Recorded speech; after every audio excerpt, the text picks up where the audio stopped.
Jake Stuart with the National Sports Media Association. Today, I'm joined by the Indiana Sportscaster of the Year, Tim Newton. Tim, thank you so much for being here. Jake, thanks for having me.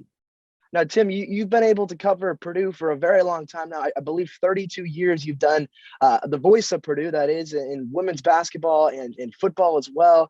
What does this award mean to you? I think anytime that anybody gets an individual award, it's really more of a team award.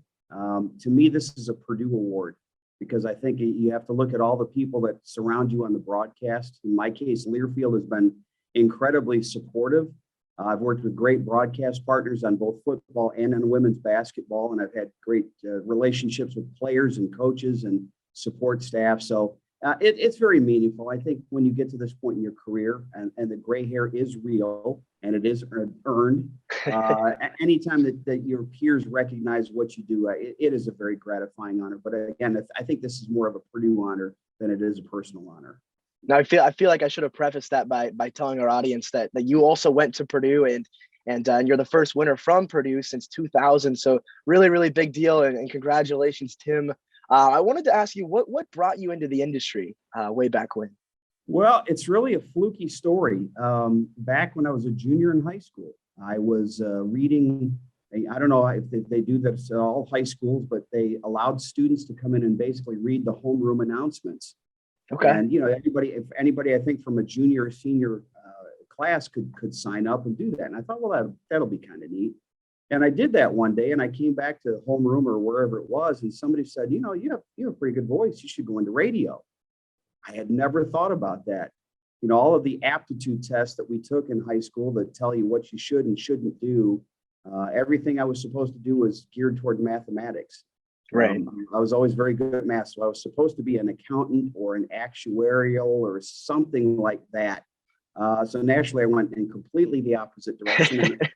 My dad took me to my first football game when I was 6 years old. I still have on my screensaver a black and white photo from War Memorial Stadium in Buffalo, New York, of an AFL game between the New York Jets and the Buffalo Bills. And that's where it started. And my passion for sports started September 10th, 1967, because I was hooked from that day forward. So I thought, well, if I could merge this into a career, what a deal. So I came to Purdue to do radio TV, started off in radio in Lafayette, worked for a few years, and then decided it might not be for me. So I tried a couple of different things. I tried sales for a while.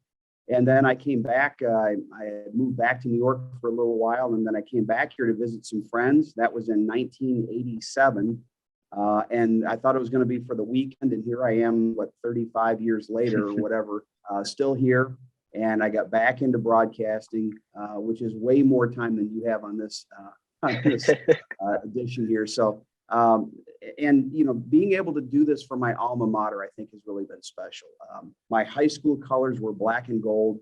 I've been at Purdue now for almost 44 years.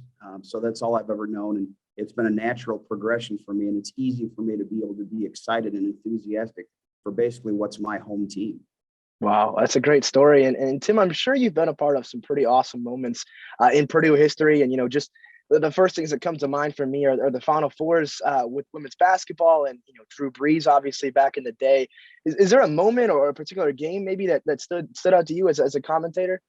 Yeah, a couple, I think. You go back 1999, Purdue won the women's basketball national championship, beating Duke, a team that went 34-1, lost their third game of the third game of the season against Stanford by 1 point. They were basically 1 point away from an undefeated season. That team had Stephanie White and Yukari Figs and Katie Douglas and just a great supporting cast. So a national championship is going to be at the top of your list.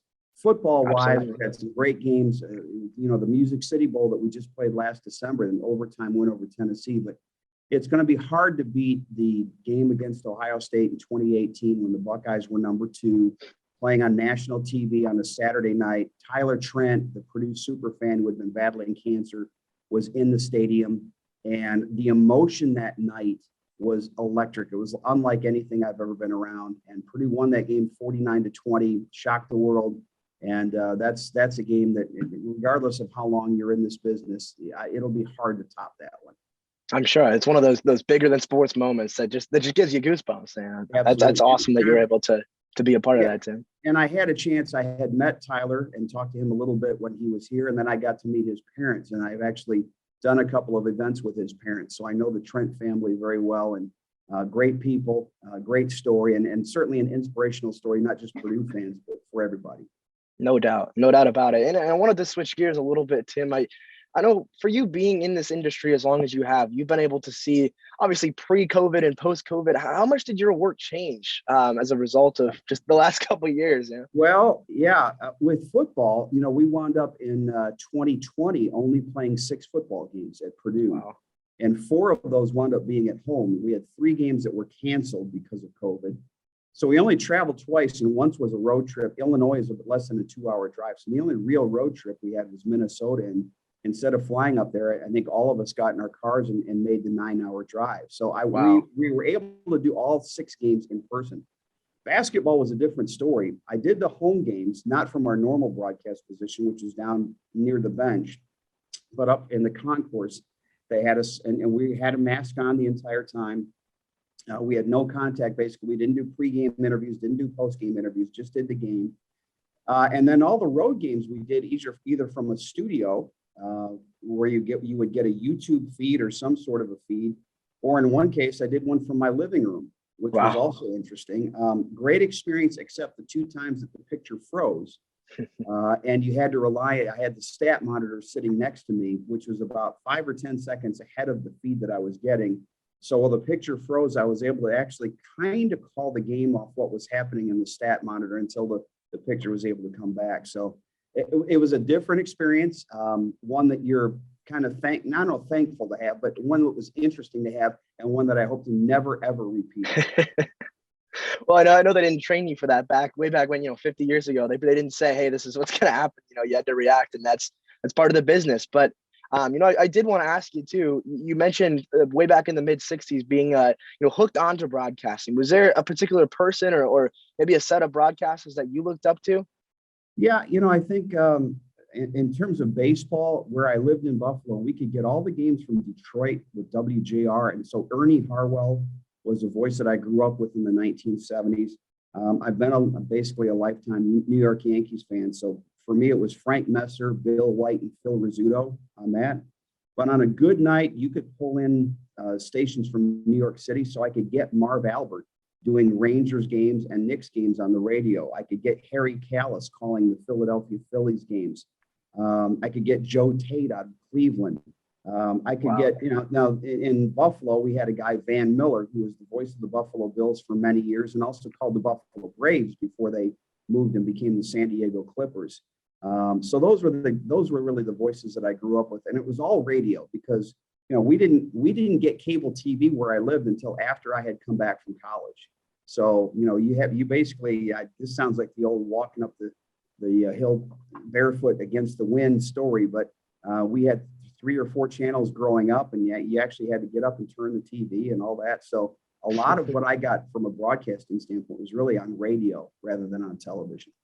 Well, it's sure interesting just to see the sports media landscape change so much. Now we have podcasting and the Zoom calls and all kinds of stuff that you just couldn't imagine way back when you started. So, and what's interesting too, Jake, is the technology is so much different. I look back my freshman year, which was the fall of 1978. I had a professor who suggested that I double major in communications and in computer science.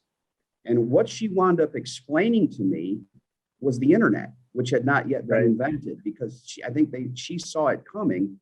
The only difference, though, that she didn't get right was she thought that you were going to have to be a computer programmer to be able to use the internet. Well, I tried 1 semester of Fortran and 1 semester of COBOL, and I decided if that's what it took, that I was going to have to sell furniture, because there was no chance I was going to be able to computer program the way I needed to. Wow. What a story, Tim. Wasn't something I expected out here. That's just awesome. That's crazy. The last question I wanted to ask you, I've been asking all of our winners this, is what advice do you have for younger sportscasters, maybe somebody just getting their feet into the industry? Well, I think a couple of things. First of all, I tell everybody that wants to get into broadcasting to pinch yourself really hard And if that hurts, learn to not have it hurt, because you're going to take some shots. When you go into this profession, everything you do is out in the public. It's not like a job, an office job that's a 9-to-5 job where you can make a mistake and nobody's going to hear about it. Nobody's going to see it. Everything that you do is out in the public. And so the minute you put a microphone on, the minute you start typing something, the minute you start writing something, you are going to be open to criticism. And you have to learn to accept that criticism, use it for what it's worth, take the good things of the criticism and throw the other stuff away. So that's number one. Number two, try to volunteer as much as you can, or at least get as much experience as you can. The more things that you can call, and I go back to when I was a student at Purdue, I live in a residence hall, so all the dorms combined every so often, and basically they had a network, let's say, where you would broadcast to all of the other residence hall radio stations. We did all of the men's and women's basketball games at Purdue, and you could sign up for which games you wanted. Of course, all the guys sign up for all the men's games, and I did a few men's games. I did a game with Magic Johnson when Michigan State was #1 and Purdue beat them on the last second shot. But I signed up for every single women's game that I could because I wanted experience. I didn't care curling, badminton, anything that I could do it with a microphone on and learn the craft and you learned how to fail. You made your mistakes. Hopefully you got a lot of your mistakes out as you were going. That was really important. So I think to volunteer as much. And the last thing is to find someone that you can count on as a mentor who will be honest with you.